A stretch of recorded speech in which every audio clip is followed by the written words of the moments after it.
สบายดีเนาะพี่น้องมื้อนี้จะพาขึ้นเขาขึ้นปอมปูขึ้นมาเป็นต้นไม้ต้นนูวายเนาะกลางเว้นเขาจะเป็นต้นไม้แล้วก็ตอนค่ำมาเขาจะเฝ้าต้นนูวายใส่ไว้มือ4-5 มื้อแล้วเนาะมาเบิ้งมันหมดแล้วก็เอามาใส่อีกได้30 มื้อแล้วมื้อนี้มาเบิ้งใหม่อีกคือมีห้อยกินอยู่เนาะเดี๋ยวไปเบิ้งกันโอ้ตุกกันไนเด้อเนาะนั่นมากินตุกกันไนแท้ต้นนูวายแท้แต่เขาจะเอามือจับอะไรเนาะคันจับแล้วมันจะได้กิน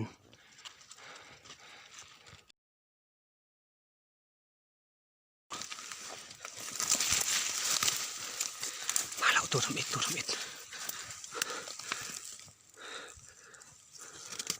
รียบร้อยเนาะแต่พอทันตั้งกล่องเนาะพอดีแต่แปลงบนนั้นซุ่มเดียวแล้วก็มันเข่าแล้วเนาะตัวกันไนเนาะนี่ตัวใหญ่อยู่เดี๋ยวตั้งกล่องป้ากัน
นี่เนาะหนู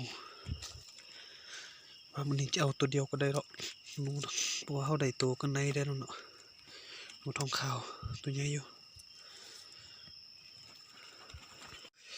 ระวังทางกลับเนาะนี่เนาะนี่เจ้าตัวนี้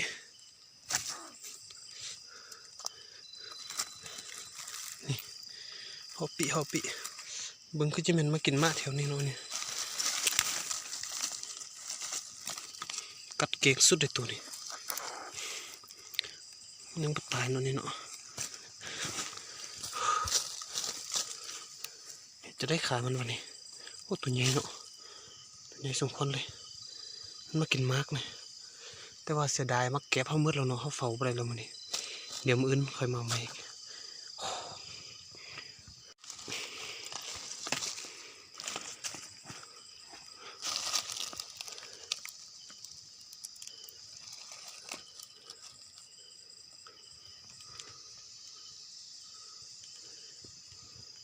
นี่เนาะสำหรับผลงานของมื้อนี้สำนี้ก็พอแล้วนี่ฮอปปี้อันนี้หนูทองขาวตัวไหน2 ตัวตัวไหนเขาลายอยู่เนาะมื้อนี้เขาหา6 ตัวแต่ว่าบ่ทันยิงมันตัวก็เล่นนี่แห้งหลายแต่ว่าเขาบ่ยิงเนาะเขายิงแต่ตัวไหนเมื่อกี้ลงมาจบ2 ตัวเนาะฮอปปี้เนาะตัวหนึ่งบ่ได้ยิงตัวหนึ่งแล้วก็มาแตบเขาหมดแล้วเดี๋ยวมันหน้าคอยมาจัดการอีกวันนี้สำนี้พอละ